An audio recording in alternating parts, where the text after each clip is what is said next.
crazy. Never got your name, but you got me begging. All I know about you, you like to pick and choose. Make it all about you. Go take it all if you want.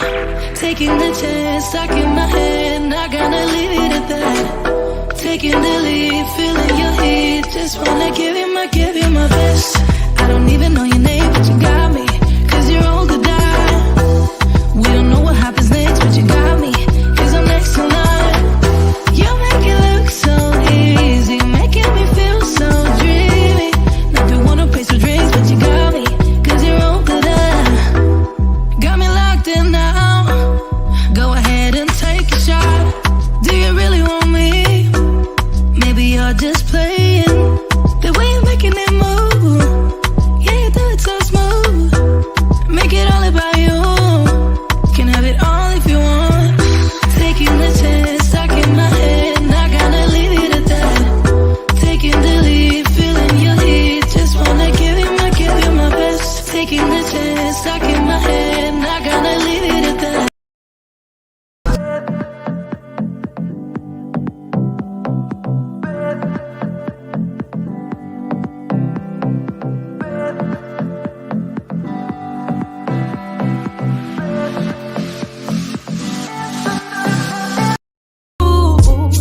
Won't you tell me what I'm supposed to do? Yeah. High and low, in between, acting out, make a scene. Working on our body language, working on our body language. Baby, now tell me exactly how you feel. I'm just trying to keep it real. Let me love you on the inside, love you on the inside. Tell me exactly what you mean. You mean everything to me. Let me love you on the inside, love you on the inside.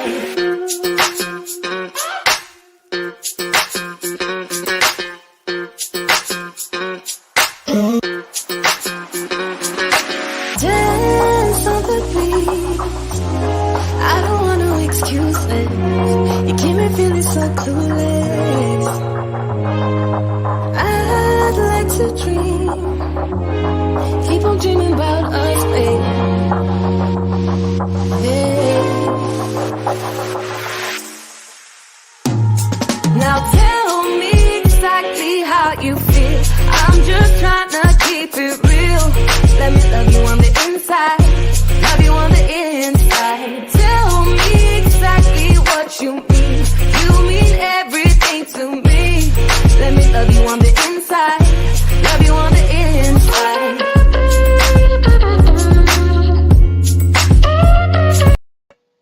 Hey guys, welcome to 5Fs to Love, Real Talk with the Ladies. I'm really excited about tonight.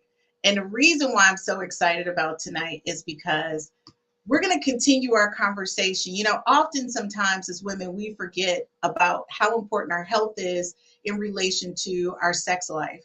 And so a lot of times it's not that you're void of being desired or wanting to be intimate with someone, but a lot of times there's so much going on in our heads that we can't really get into that moment. So tonight we're not going to only just talk about health issues. We're going to talk about preventative things, and then we're going to talk about that big question. How do you tell the person that you're with, it's just not working for me, in a nice way? Because sometimes as ladies, we can be a little insensitive when it comes to that. So tonight, Real Talk with the Ladies. You guys know, listen, Roz, last week you were out. What's up? I mean, you still celebrating your birthday? Because you was out last week. You still on a birthday? No, I'm good. I just, well, kind of. Yeah, I did. Okay, because I see those balloons back there. Yes, leftover from the party. I can't let them die yet, so little addition. Okay, so the balloons, you're still doing that with the balloons? Yeah, I am. Okay. All right. I can take them down for you. No, I like the balloons. I say go for it. I'm open to it. Okay, so I just want to let you know. So Ramel was on last week. And just to let you guys know, Ramel is back. This is like so hilarious to me because we were talking about some legitimate stuff last week. Mm-hmm.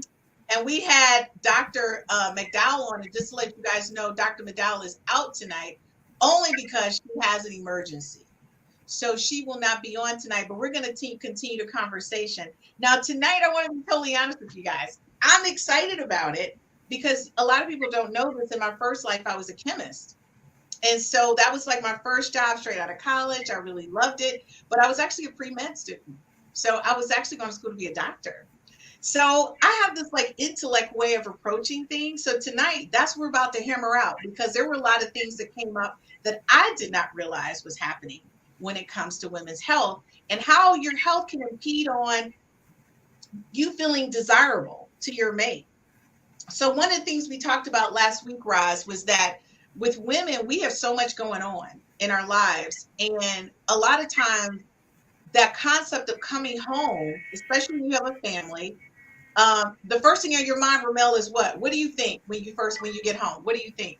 Are you thinking I want to have sex with my husband? Or are you thinking somebody got to cook dinner? Oh, dinner. Where are my kids? Where are they exactly? Yes. Are they here? Yeah, I mean, a myriad of things. Why are there dishes in the sink? There's a whole list of things that will come before let me have sex with my husband. Okay. And so what about you, Roz, when you were raising the two kids and you were coming home from work? What was on your mind? What were you thinking? Well, honestly, when I was raised during that time of my life, it was probably more physical in that it depended on what time of the month, right? So sometimes it was like, yes, please, yes, and thank you before, during, and after. But things have changed as you get older. And, I would say now it's more, well, it's not more, it's less. But really, I wish that it was more, and I think it just depends on where you are in your life. What's going on with you? What's your work-life balance? Do you have balance? Do you have a significant other that makes you want to? So for me, it's all about not just come up to me and like, let's do this, but you got to kind of drip, drip, drip a little bit during the day, make me feel special, and I'm going to do the same. And then by the time, it's that time, let's go. You know what? I'm going to be, before I comment, I just want to say thank you to our Facebook user. He says, "Hey, honey buns." That's a compliment. So I'm going to say thank you, because that's like flirting for me. I agree with you. I think for me, the first thing on my mind after being at work all day, was not, and coming home and making dinner, the first thing on my mind was not, okay, let's kiss. That wasn't on my mind. And by the time I got to that, I probably got multiple calls from work that impeded on my mind transitioning to that. So, but one of the things I want to talk about tonight is something that's really, it hit me pretty hard, because I didn't quite understand why we as women, we're major nurturers when it comes to everybody else, right? But when it comes to us, I kind of think we skipped the ball on some things, right? And so we weren't thinking, what about our health? So I want to get right to these questions in segment one. So in segment one, we're going to talk about health impacts, and what impacts our concept or idea as far as women about being in relationships, right? Mm-hmm. So the first question, and this is like trivia, by the way. I like doing trivia questions. People who don't know this about me. I'm scared. It's not really you. You should be scared. No. Don't be scared. Don't be scared. So my first question for you, Ross, by the way, don't be scared. Don't be scared. Don't be scared. These are just questions I think we need to know as Black women about our own health, and we need to be very clear on this. Okay, so the first question I'm trying to answer. So our first question is, and let me get it off of that. So our first question is, what percentage of non-Hispanic Blacks, that means non-Hispanic Black women, have high blood pressure? What do you think the percentage is? And I'm going to start with you, Ramel. What do you think the percentage is? Well, my initial guess was 46%. Okay. 46%. Roz? And I think it's a little higher, maybe 50 to 55.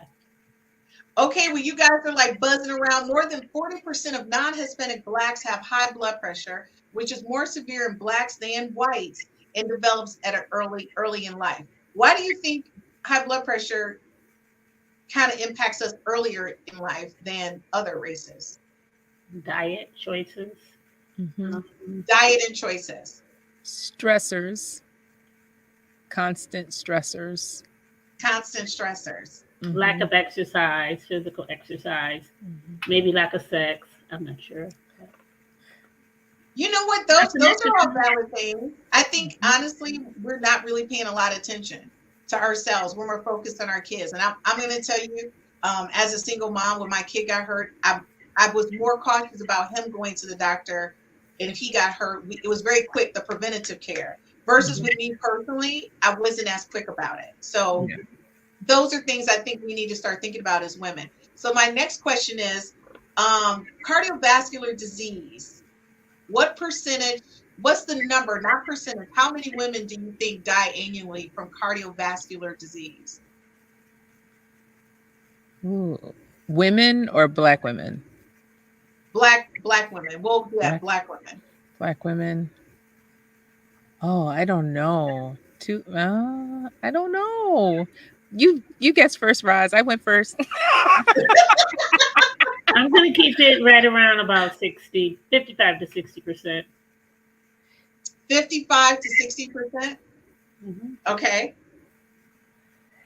No, Um, like give me numbers, not percentages. Give me numbers. Number like Yeah, give me a number. Like thousands, like that. thousands. Yeah. Oh my gosh, out of the entire world or country? African American women. I You know, think we're talking to US, so we're not doing overseas. I have no idea. I would guess 100,000. I don't know. What did you say, Roz? 100,000. Okay. I'll say 250. 250,000. Yeah. Okay, you guys are I just knocking us off. Gee whiz, it's only 50,000. I'm not gonna say Oh. only. Well, Well, you I'm know, gonna say I don't 50,000. yeah, I had no frame of reference for All right, so let the me ask you a answer. question. Are you shocked at that number? That 50,000 African American women die from cardiovascular disease annually? I am not. Why are you not surprised by that? You know, I've been working with someone, and I won't say who, but they've taught me so much about cardiovascular diseases and what causes it. And it's really a lot of things are born in your mouth. And so we need to be better at preventative care, especially for when we're children, young children, and teaching them how to brush their teeth because the one thing we can't control is plaque. And Mm. so, you know, you can brush your teeth all day long and floss, but if you don't do those things, then plaque is the one thing we can't combat, right? The plaque will break off into your arteries and then cause heart disease and diseases within your gut. So, I think if we do a better job with children, raising them to know better and do better, then we can help that number go down. Okay, one of the things you said that I think a lot of people just maybe did not hear, that your oral health pertains to your cardio health. And a Mhm. lot of people don't understand. Like, I go to the dentist once a month. My dentist to me is like going to see a doctor annually. I see him every month for teeth cleaning. I just go because, you know, gum disease runs in my family. I want to make sure my teeth are right, they're not falling out. We do for real stuff to my teeth every time I go. But I'm okay with that because I want to make sure my teeth are right. So at least once a month, we just kind of check in and be like, what's up? What's going on?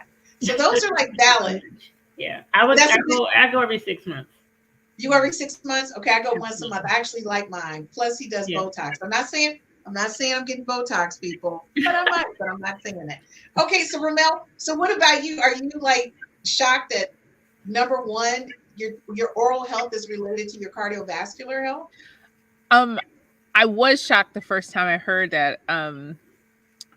But it makes sense. Like when Roz talked about it, it makes sense, but you just don't think about it because you're thinking about your mouth.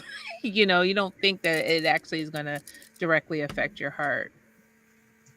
And I'm a lot of black people don't necessarily have access to a good dental health care. Or can afford it. Yeah, can afford it. Insurance through your employer if you're lucky to get that, you know. Or they're afraid.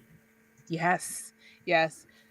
And I'll be honest with you, I have anxiety about going to the dentist, and so it's always a struggle to get me there. I go, but it's a struggle. So And you know what? And I'm going to tell you, a lot of people feel that way. So I'm going to tell you, as a person who goes all the time, folks, go to the dentist. We have a few more comments. Gerald, thank you so much. Gerald, you're our watcher. We love our Gerald. He's our audience. Thank you, Gerald, for watching. Thank you, Gerald. He said good information on oral health. A lot of people don't know that about oral health. So thank you for that support, Gerald. And then Matt chimed in. He says, what kind of health insurance you got? Matt, don't you be in my business about my health insurance. I got good insurance, Matt. Because it is important. So look, my next question to you guys is, You got a flexible spending account. I do. And see, that's the whole thing. I put more money in the flex spendable. Yes, put it in there. For my teeth. I want my teeth to be right. And by the way, these are all my real teeth. These are not implants. By the way, these are my born teeth, my baby teeth. Okay, so next question. Of American women ages 20 and older, what percentage have heart disease? What's the percentage of women 20 and older, African Americans, have heart disease? I would say 20 to 25%. I Okay, actually know of someone who had a major heart attack, a widowmaker heart attack in her 30s. ooh. okay. But Ramel, she lives to see another day. So thank God. yeah, so she's doing amazing now. Yeah, I actually was right where Roz was. I was thinking 23%. So right in between where she, I guess. 23%? Hmm. Well, guys, it is 49%. 49% of Wow. African American women ages 20 and older have heart disease. And they don't know Wow. it, and many may not know it. And a lot of people don't know it. Wow. So I'm going to tell you, this is so important. The reason why I'm sharing this information is because women, a lot of the things that anchor around heart disease, which is you feeling very, I don't know, a person is depressed or anxiety, a lot of that is related to your health. And so I'm not going to say that you have heart disease, but I definitely think you should go get checked out and get the test ran. So let me ask you a question. The next question on our trivia, do you know what it is to be a Black woman in America? Here's our trivia, and anyone watching, please join in. We would love to get what you think the numbers are as well. So what number out of 5 African-American women have believes she is personally at risk of having heart disease? What number out of 5 African-American women believe she personally is at risk of having heart disease? 1. 3. I'm going to say, Ramel, you win the lotto. Only 1 out of 5 African-American women believe they are personally at risk of having heart disease. Now, one of the things that 49% I do, of the women. So exactly. Okay. So 1 out of 5. But the thing is, 49% of the women from ages 20 and older have heart disease. But a lot of people don't know that they have it, right? Mhm. So listen, let's see. One of our viewers, what did they say? Matt said 1 out of 5. Matt, you're cheating. I think you got that after we called. Good job, Matt. You're right. It's 1 out of 5. And the thing is, guys, I think because of the anxiety that we feel a lot of times from our jobs, our girlfriend relationships, our other relationships outside of our home, then you come home and then you're like, I don't feel like having sex. It's not in me because I'm a little bit stressed. And so those are major conversations. So my next question I'm going to have to you, what percentage of African-American women are aware of the signs and symptoms of heart disease, of heart attacks? How many do you think? What's the percentage of women, African-American women, are aware of the signs and symptoms of heart disease? Having a heart attack. How many? What's the percentage? The signs and symptoms of having, I would say 25%. Okay. Roz? I've been told that it's, women may not have the same symptoms as men. So I would go 15 to 20. 15 to 20? Okay. So before I do that, Matt gave thumbs up. He said 1 out of 5 again. So Matt, you can't keep giving the same answer. You used it once already. Matt, we appreciate you playing with us, but you said that already, Matt. So you can't keep giving the same answer. Matt, he's just gonna keep using that one, So That's the answer funny. to that question is, believe it or not, 58% of African American women women are aware of the signs and symptoms. Are not aware. I'm sorry, word not should Or be there, of heart attack. 58%. So I'm going to share okay. something with you guys about me. Because I wasn't sure whether one day I was having a heart attack or not. I didn't know what was going on. I was really stressed out, and it was something pertaining to work. And I got so stressed out that I couldn't breathe. I felt like I was hyperventilating. Mhm. And the first thing I did was, luckily, I know the local fire department. I didn't have to call 911. I just called the fire chief. And I texted him 911. They came to my house. And the thing is, my blood pressure was sky high. I wasn't having a heart attack, but my chest was hurting. Mhm. I did not know what was going on. I was going into a huge panic attack. And Mhm. what I'm going to say to you is, folks, get checked out. My OBGYN, I feel like, is my primary care doctor and not my primary care doctor. I don't know what other people think, but I actually call her and I said, "Look, can I come into your office? Can we run some tests?"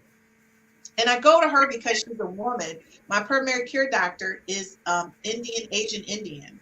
So I don't know. He's a man. I'm not really feeling like he gonna understand. So I go to her. But the thing is, I go. And so what I'm saying is, women, we do need to go. We need to get ourselves checked out, and that's so important.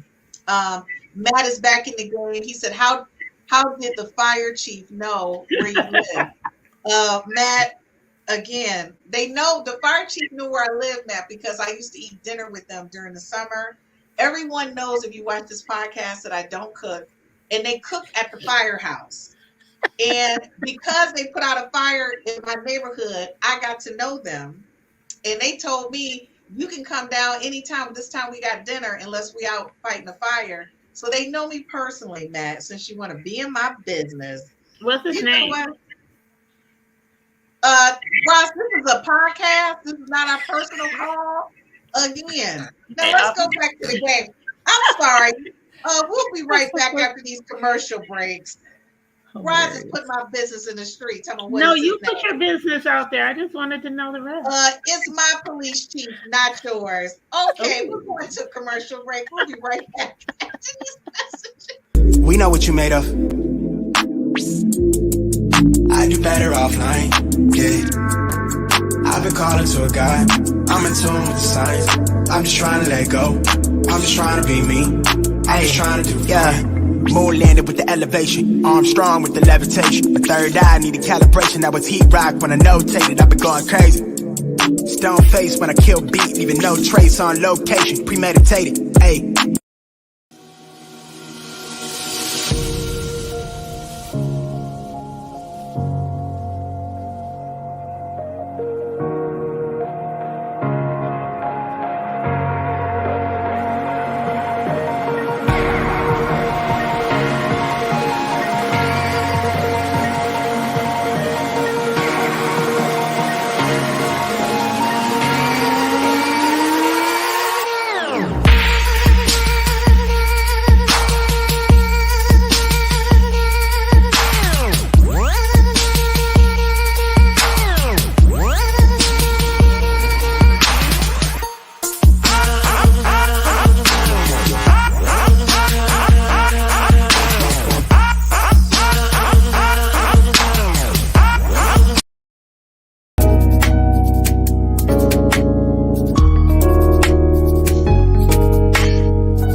back. I'm so excited for the second segment.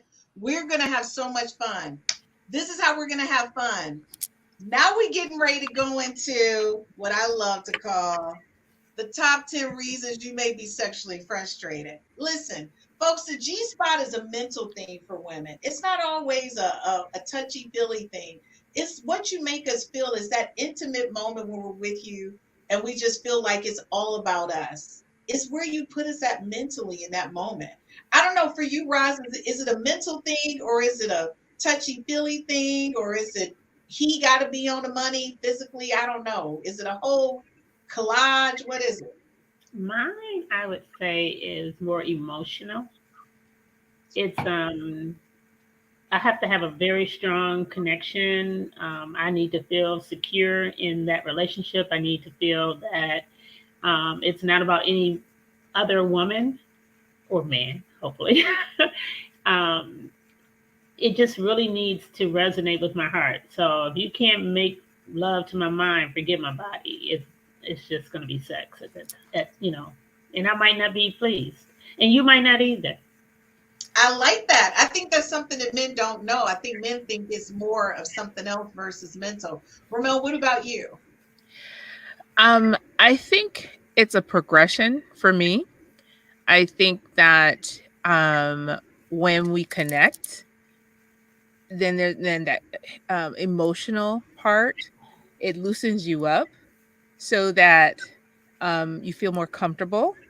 And so when that actual G spot actually kind of starts to expand, it makes it a lot easier for your partner to actually get onto the spot. And so I enjoy when my G spot is being actively in contact with, I enjoy it.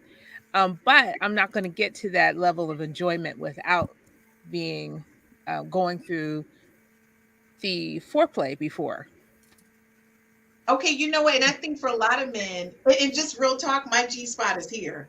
Mhm. It's a mental thing for me. So it goes from mental. Well, okay, this is what we're going to do. This is visually, that body's got to be on the money. I'm going to be honest with you. I'm a visual person. Mhm. I need to see it tight and right. That's number one. I don't like the baby bump. I can't do a stomach. That turns me off. Then mentally, this is the clincher. If you get the visual, that's part one. That's phase one, I should say. Phase Mhm. two, if you get this bottom part will run like Niagara Falls. But this is the part you got to get so you can get to the Niagara Falls. Well, So that's the only thing. I don't know if that's complicated for men. I don't know. I think I wish men would understand that it is our mind first and our body second. Yeah. And if you can get to the mind, if you can make that connection, if you can connect with us emotionally, then you're gonna have a good time. We're both But, gonna have a good time, right? but do you think But it's weird when men go in with the whole ear thing and the kissing thing and all the licking and I'm like, can we just talk for a minute? Can we just take 1 minute? Can we just talk? Can we just talk? I'd be like, can we talk? Just can I get 1 minute on the talk? Because I haven't connected with you and mentally I'm not stimulated. Right? right. I mean, Ross, do you just be like, don't talk to me and let's just get down to it? Or it's just, No, I need you to talk. absolutely not. No, you got to make me want to. See, I need a little conversation on it. I think Yeah. men just go in, they go in like, I'm going to lick your face, your lips, and Yeah, get and all I don't down like you with- licking on yeah. me. Let's see those dinner records. Okay. Okay, Gerald, so can I our just say friend- yeah, go ahead. I'm sorry, can I just say maybe it's Uh-huh. because I've been with the same person for a long time. We've talked enough to each other. I'm okay with just going into it. We've been Ross, together for 30 years. She I'm was like, okay this with it. don't apply to married couples. Like, I don't need to talk no more. Let's get down to it. Okay, so folks, let's be clear. Roz and I are single, and Ramel is married. Ramel said, for the married folks, we didn't talk enough. We don't need to romance. Let's do this. So Roz and I are like, we need to talk first. So men, understand there's a different approach here. I don't need to necessarily have a verbal conversation. It can be nonverbal as well. It can just be, Oh, look at you, touch Roz. me, come up behind me, rub on me, just make me feel, bring me flowers. I'm Ask such a me good how my day. flower person. Yeah. Oh, I love flowers. Got some right here. So one of the things I laugh because a guy who I just absolutely adore, uh, he just sends flowers just because. And it makes my day. Like I love yellow and white roses. Anybody who knows me knows I like yellow and white. I don't like red. I don't like pink. It's got to be yellow or white, and that's just kind of like my thing. But I absolutely adore 'em. Okay, so Gerald says, "Wow, I just said that making love, not having sex. She's did it on me. Who did it on you? She did it on He me. did on it. Oh, she did. Oh, she did on it. Okay, she hit on it. Okay, Gerald, are you talking nasty to the ladies tonight? You wanted him to give a different answer. I know, Gerald. Wait a minute. Gerald, you getting on? Wait a minute now. This is a PG-13 show. Yeah, well, I'm interested. No, it's not. This is a full rated R show. This is an adult show, so go right ahead. Okay, so lady, here we go. Top 10 reasons you may be sexually frustrated. What do you guys think number one is? Any guesses? Not enough foreplay. Roz? Size. Why did you just come out? Size. Okay. I don't even want to put you. Okay, did you want the real answer? I was like, size.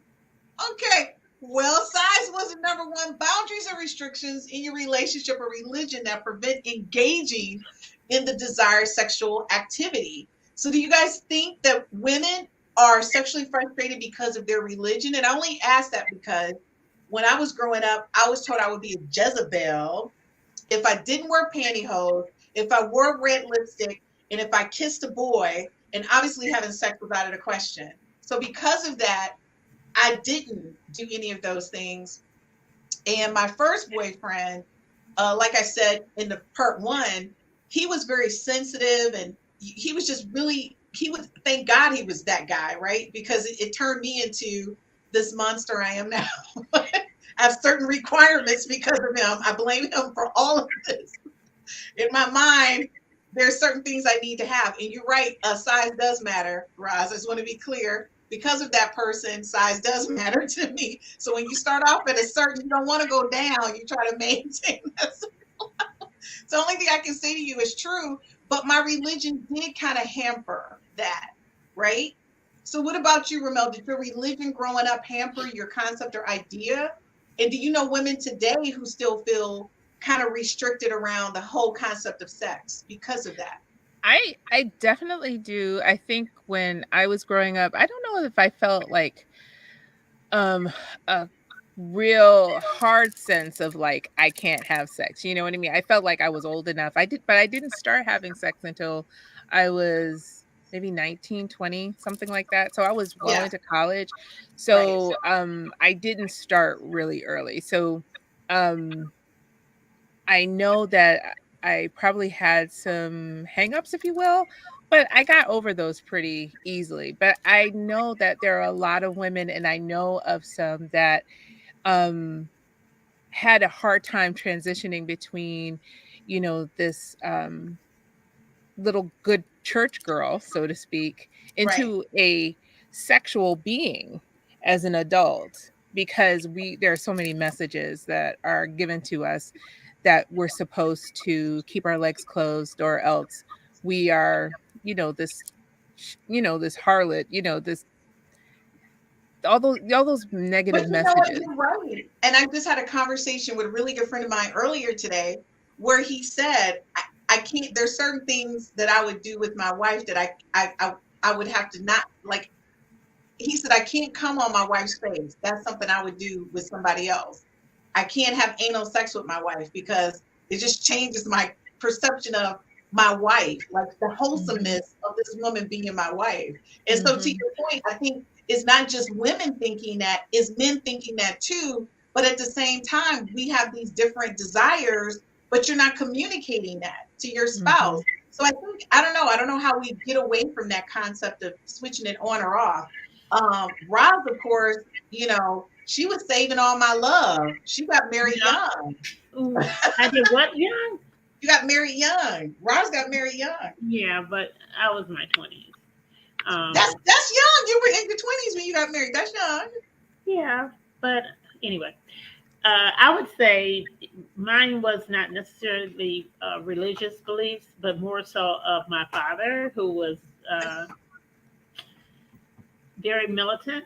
I grew up in a household with 5 older brothers, and I was the first girl. My dad didn't have any sisters. His parents didn't have any sisters, so I was his princess.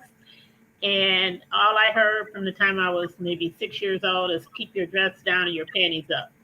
I mean, he did not play. He sat on the porch. He wouldn't let me, walk to school. He took me to school every day. He picked me up. I had to sneak and do things. Not sexually, but yeah, he would sit on the porch with a shotgun, and everybody knew it. So my belief. So that means Roz was not getting none. I'm sorry. Roz was not getting none until she got married. That was it. Well, it was well into my late teens before I started to, venture off while in college. So. Yeah, that's a lot. Okay, you guys were right. So Gerald wanted to clean it up. He said, sorry, she's dead on it. When he made the comment, I just said that making love, not having sex. So he was saying she's dead on it instead of saying she did it on it, Thank you, Gerald, for clearing that up. Unlike Matt, he is a gentleman. Matt, we have questions about you. I love that. Matt got my business in the street. Talking about how you know the fire chief over there. First of all, the fire chief was an older gentleman. Let's be clear. And he had a nice little command, but he was an older guy. And honestly, just super, super sweet. And I miss those guys. I think since then, I think he's retired or in retirement. I'm going to miss those guys because it's hard to find a bunch of men who can cook at a firehouse down the street from you. I just want to be clear. And they know how to cook. They was cooking. Okay. And number 2 is sexual incompatibility, choices in partners, perhaps due to limitations associated with geographic location, socioeconomic status, ethnic, cultural, or religious community. I'm going to tell you right now, that is dead on. There's this guy who, I kid you not, you know that song? He's singing Airplane. I don't care how I get there. I'll get there if honey. Oh, yeah. There's a hills and mountains between us. Okay, do you hear what I'm saying? Yeah. I will go through everything to get to this person. Mm-hmm. But the reason why we cannot be together is because of distance. And that's huge when you know that you're compatible with that person. So for me, if I can't have what I want, I just don't want it. Is that bad? Am I stopping myself, Roz and Ramel, from having a good life? Because I'm just like, if I can't have what I want, I'm out. I mean, you're just being realistic for what your needs are. So I would never judge that. Okay, so what do you guys like? I'm gonna be now my next one right here. Number 3, the partner rejection for sexual advances. That's a big issue. I think a lot of times, especially if a man has ED, he's doing rejection, he's not saying why, or there's some other issues going on. Instead of him just telling it's not you, it's me. But when people say it's not you, it's me, we've abused that so much that we still think it's us. Mm-hmm. So I don't know if that's a good one. Number 4, cultural norms or rules associated with choosing a partner that may contradict your sexual preferences. What do you guys think about that?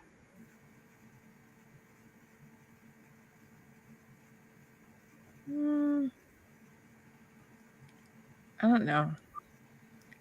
All right, everybody's like numb on that. So now we're going to talk about Matt. Matt told me, yes, you are. Buy a flight and move him closer. Or move him closer. Matt, can I just say this? You're my friend. I need you to act like that. This is live podcast.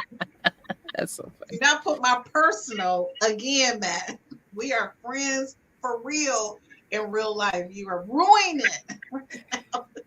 Okay. So the next thing is self-denial or private sexual preferences.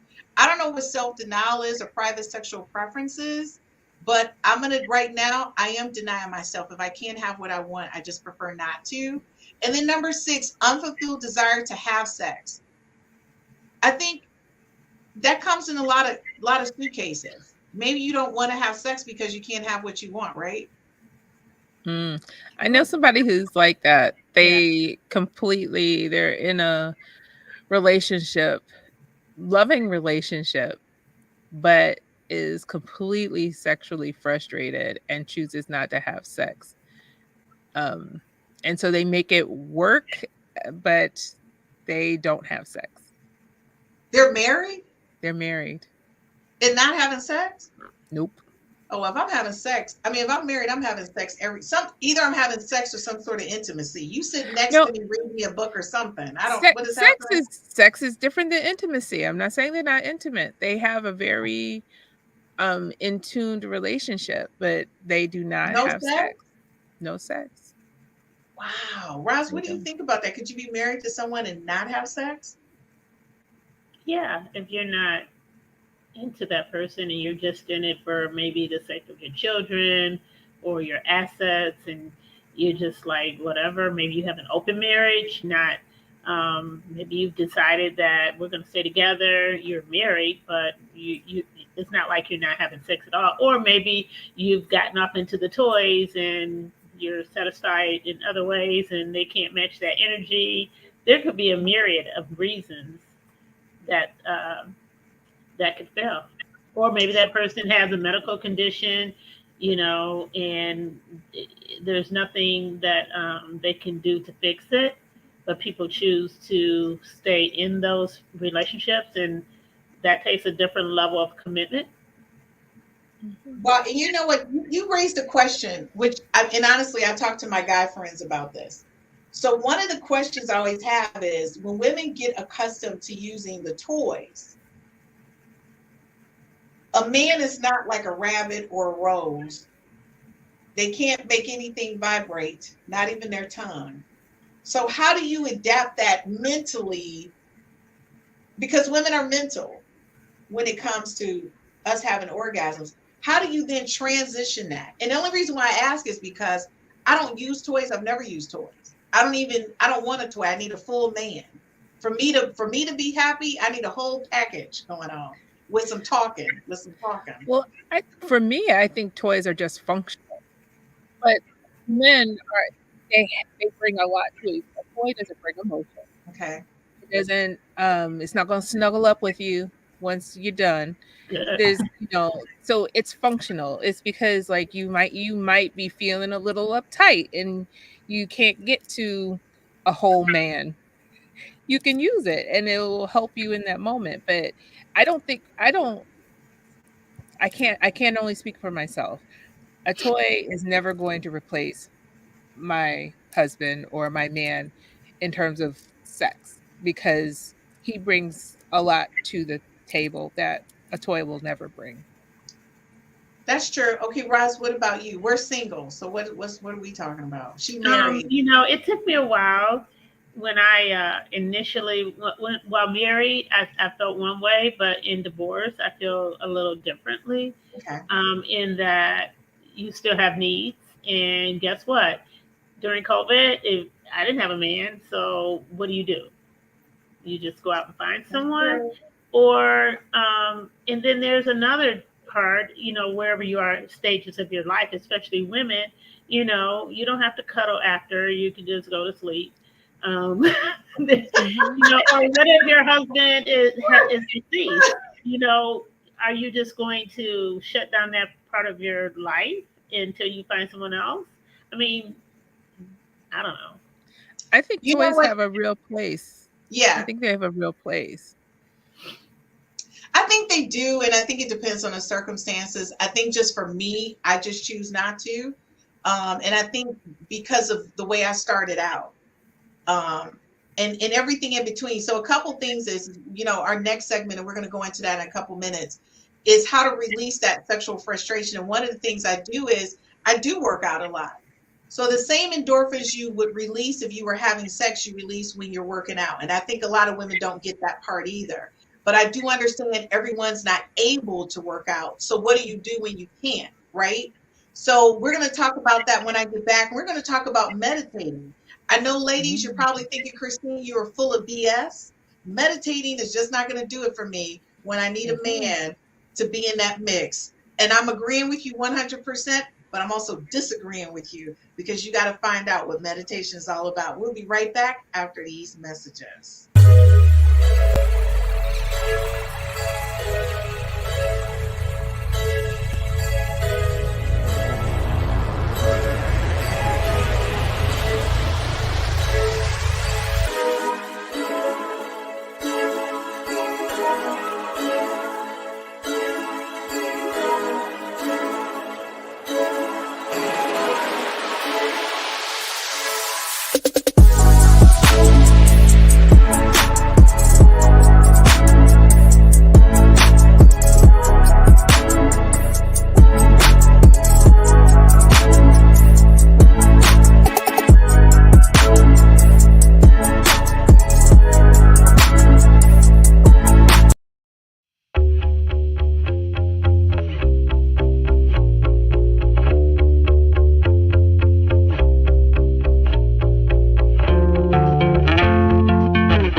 Hey guys, welcome back to the 5Fs to Love, Real Talk with the Ladies. Tonight you're watching part 2 of G-Spot. We covered the health of women in segment 1. We talked about why women are sexually frustrated in segment 2. Segment 3, we're talking about how to release that. So listen, we left off, I was talking about meditation. I'm going to be honest with you. Meditation is how I center myself every morning. Somebody asked me on my team, do you drink coffee? Like, what do you do to stay hyper? Everybody thinks I'm hyper. I'm not hyper. But what I'm going to say to you is because I do self-awareness and I meditate, I think I'm better for it. In a sense of, I can now control how my body, my temperature, my thoughts, my concepts, my heartbeat, because I'm totally in tune with myself. So what I'm going to say to you is, can I have an orgasm? 100% I can, without anybody touching me, because I'm in tune with myself. And Roz, look at your face. So you're like, what is happening? See, I knew you were going to do that. Roz is one of our really good friends. Roz is like this. If Sheila was on tonight, by the way, Sheila's on her way to California. That's the reason why she's not on tonight. But if Sheila was on, she'd be like this. Really? I don't think. And so to me, because sex is a mental thing, I can mentally go somewhere and honestly, I'm good. Like I'm stimulated in that moment, the endorphins are rolling and I'm happy. And I don't have to do anything but think. So what I'm saying. Then once you finish thinking, I mean, then where does it go? What happens? Do you just start wiggling or what? No, the orgasm has happened. I'm good. Like I can just get up. I can go take my bath, start my day. I'm good. I don't have to do anything. I'm good. Because mentally I go to a place where I was happy and this person totally satisfied. That's really deep. I can go there at any moment. Yeah. That's really deep. It is, but that's because I meditate and I've been meditating. See, a lot of people don't think I'm very spiritual. I'm extremely spiritual. And I meditate a lot. That's how I when Roz asked me one time, how are you always like this? Roz teases me about me constantly being like this. And the Yeah, reason you're why like I a Zen can't, moment. what did you say? You're like Zen all the time. Like, Yeah, that's what Ross says. Ross is like, you're like the same all the time. And the reason why I can be Zen all the time is because, Ross, trust me, there was a time where I wasn't, but I had to do self-awareness. And I used COVID, that COVID time away from everybody. I had to really get to know me and what made me work and what did make me work. And the more I centered myself, the need to be sexually stimulated by other people reduced by 50%. Because I was like everybody else. I was ready to pick up the phone and jump on planes. I was like, I will drive to get to that. I was there. But then I said, you know what? I can't be there. I've got to be able to manage this. So meditation, by the way, you can do guided meditation on YouTube. Okay. Once you get used to guided meditation, you can transition. I have my own personal meditation. There are my I am statements. And all I do is play music. It's a nice waterfall. Sometimes I play the piano and I'm meditating in that moment. I'm thinking through the things that I want to happen in my life. My meditation is not a sexual experience, but when I need it to be, it is. But most of the time, it's not. And then once I do that, I get up, I do my morning workout, and I'm good. So I'm going to say to you ladies, I'm not saying this is for everybody. That's not what I'm saying. I knew it was going to be Matt that left us a message. You know what, Matt, you might as well just have joined the show. Bottom line, he says, was this possible as a young woman? Do you think that meditation is age and maturity factor? Matt, no, it is not. I think a lot of people who do yoga, a lot of them do meditate. Mm-hmm. So I think it's about self-awareness. Mm-hmm. It's not so much about the meditation, but I've learned how to meditate and it keeps me calm and centered. And it just brings a sense of peace for me. And I like that. So what are you going to say, Ramel? I was going to say, actually, I started to watch a Netflix special on orgasmic meditation just yesterday. So, and there was like it was a big industry or something that this lady was trying to build. And I think there's a downside to this overall story, but not to orgasmic meditation. I think that's Look real. at I Robin's mean, I face, think Ramel. that's She's real. like, this really? It's a real thing. I think the key to meditation is what you said. It's about mental, it's about being able to release, about being able to let go and kind of connect your mind and your body together. And when you do those things, anything is possible. And so, Roz, as you look at in disbelief, Roz is like, oh, you know, her look says, I'm gonna call you later about this bull crap because this. no. I mean, I'm impressed. I'm a Scorpio, so it's kind of tough for me. I have a whole nother mindset, and my mind takes me into places that people would have no idea. But really, That is so you know, true. when I want to meditate, I use more prayer, and I try to use that just to have those Zen moments and pray things in and or out of my space or out of my life. But when it comes to that whole release, that is a different level for me that can't be matched by, I don't know, maybe it could. Gotta make me want to do that because that's a lot of time and energy for a little reward. I'm just saying. Roz, you know you make me laugh. I can't take it. Okay, so guys, very quickly, I want to go through how to get sexual frustration under control. Number 1 is create a routine to develop a sense of control. Number 2 was engage with self-pleasure and masturbation. Number 3 is distract yourself. Number 4 is find a sex therapist. I might be there. Number 5 is exercise. Number 6 is find you a booty call or friends with benefits. And number 7 is meditation. So what we want to do is, before we end, the whole point of this, talking about the G-spot and about us as women, is how do we communicate this to the person that we're with, which is a big conversation within itself. And I think a lot of times as women, we're not very, how can I say, sensitive about the subject. So the thing is, how do you communicate to your partner you're not satisfied? So if you had to tell your partner right now you're not satisfied, Ramel, what would you say to your husband?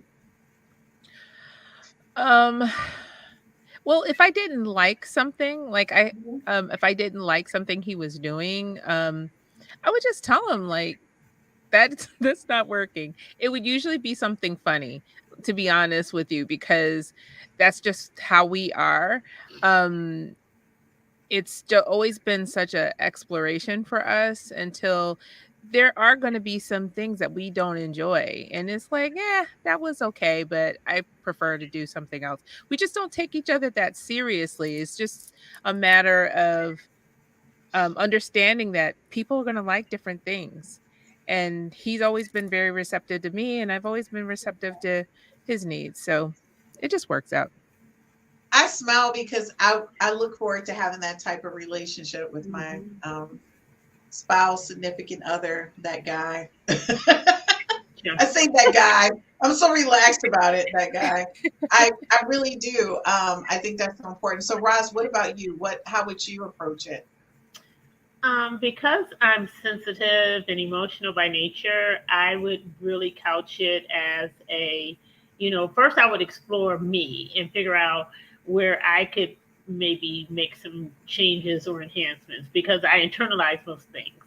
And then I would think about that other person and figure out, depending on where we are in our relationship cycle, is it new? And maybe I don't like it because it's new, or maybe I don't like it because I'm not emotionally invested, or perhaps I don't think they're emotionally invested. So I really have to go through stages before I get to a point where I'm just going to flat out say, this isn't working, which I probably would never really do, honestly. But I would, be very gentle because, things that you say, if they don't come from a good place, can hurt someone's feelings really bad. Mhm. And that could be a recipe for disaster, especially if you want the relationship to work. You know what, Roz? I think that's one thing a lot of people don't know about you. She's extremely thoughtful when it comes to other people. She puts other people first before she puts herself. And that's one of the things I love about her. She is such a good Thank person. you. She's such a kind person. And she's like one of those 100 percenters. And that's why whenever she calls me, I answer the phone. I know if she needs me, it's legitimate because she gives so much of herself, right? And so that's important. And I'm going to tell you, I've been in that situation where I wasn't satisfied. And I did communicate to that person in real time. The first thing I said was, let's stop this right now. I think you're excited, but I'm not. And I just need us to stop in this moment because I don't want you to think that this is something we should continue to indulge in, right? So I don't want to feed into the concept that I'm okay with this. And so he was like, oh, okay. He's like, well, what do you want me to do that's different? He immediately responded to, what do you want me to do that's different? He wasn't offended. But the thing is, because of that, I was never intimate with that person again. It turned me off so much that I couldn't, it wasn't a return situation. I couldn't come back from that. But the thing is that, I had to, this is the only person I've ever blocked their number. So he crossed like a sexual boundary He with did. you? Oh, okay. So that's Yeah. different than being frustrated. That's Yeah. more Right. And so the thing is, I want women to understand there's two situations that still equal to we need to have this conversation. When people are not satisfying you is one thing. When a person crosses a boundary, a level, and then that's the still it's no golden showers. Stop it. Yeah. You need to have that conversation. And so one of the things I think is so important as women, you do need to tell people what you enjoy and what you don't enjoy, what works and what doesn't work. And you can't be afraid to communicate that to the person you're being intimate with, because if you agree to allow this person to your personal space, which is your body, then that person has agreed to hear your honesty, right? And so that's one of the things that I think as women, we've got to learn how to speak up, and we've got to learn how to talk. During, after, before, we've got to learn how to talk, and you have to tell men what sexually satisfies you.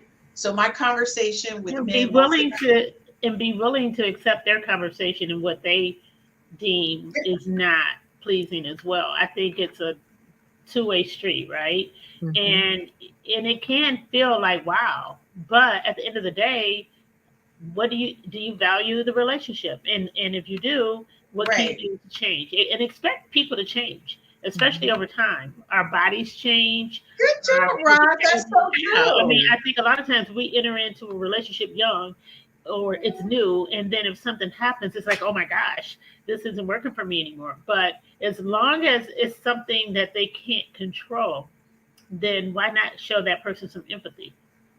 I agree with you. You're so kind-hearted, and you, of course, you know Matt has something to say. He said, "On point, Roz and Romel." Thank Obviously, you. I wasn't on point. Whatever, Matt. Matt, I'll be talking to you later about that. The thing is, you guys are 100% on point. I think women need to be more sensitive about how they approach it. One of the things I want men to do is to be honest. If you're having problems with erections and stuff like that, talk to her before you We're gonna know. We're gonna know if it's Yeah, we're gonna know. Just tell us, if right? it's broke, if it's spongy. We're gonna know. We're gonna know. So just tell us before it gets there, so we can just, talk about it for real Yeah. and figure out how we can work this through. Because I'm gonna tell you, I would rather we have that intimate connection with one another before we have sex or make love or connect on that level than for us to have a really strong intimacy thing going. And then when it comes to the actual act of it, you fall short because then I'm frustrated and disappointed. And it's hard for Christine to come back from disappointment. I'm like a little kid. You can't take me to go do Build-A-Bear. It's to give I'll just take her out to dinner or buy her something. No, my disappointment is a flashback, and mentally that's how I have an orgasm. So mentally, you destroyed my concept or my idea of you, You can take and me I to don't know how to come Build-A-Bear. back from that. Huh? I'll go to Build-A-Bear. No, I'm just kidding. Ross said, I'm kidding. Maybe not Build-A-Bear, but at least the Somerset. There's one there. okay, so we're clear. If you're with Roz, you can go do Build-A-Bear with her, and she will muddle through her frustrations. I'm just kidding. Stop. No, but You you're right. already know. But no, Roz, it's a valid point. Some women are okay with that, and you can buy back their affection and Yeah, love. some for you. women are bisexual. You buy them something and they'll be sexual no matter what. Okay, we can do the show. Oh, I have jokes. Sorry. That's hilarious. I love that. Every time she says it to me, I love it. Roz, only thing I can say is it's so true, and I want to be clear. Roz is in her 60s. I'm in her 50s. In my 50s. You just had a big birthday party. Well, yeah, Seriously, let's go to the world. Ramel, how old are you? I'm 52. Okay, so listen, you're talking to women who are all season. And the thing is, even for us, to Roz's point, our body changes. And so there are different things that we need or want or desire. And we need to start looking at that. Everybody's not like the hot little 20, 30-year-old doing whatever. We need more. And men need to understand that there's a difference. So be prepared, women and men, for changes to occur in your mate's life, in your potential mate's life. And be open to trying something new or something different, and be open to having that conversation. And the first thing you need to ask them is, where's your G spot? Is it visual, mental, or is it physical? Or is it all three? Mm-hmm. The G spot is more than what we think. It is a complex, it's an idea, it's a concept. And it's something that we individually walk into from the time that we're born and we experience life. So whether you know it or not, your G spot is connected to your entire life up to this point and what you think or believe your sexual experience should be like. So if you're not hitting that climax and you're still like in your 50s and your 60s and you're not hitting that point, you got to go back and rethink, what do you think about sex and about you and your appearance and how do you feel about yourself? Because a lot of that can be standing in the way of you hitting that spot. For me, it's a nice tight body, preferably in chocolate, and have some intellect. And of course, size doesn't matter. Like Roz says. I'm just being honest. That's my thing. Everybody has a thing. Roz, what's your thing?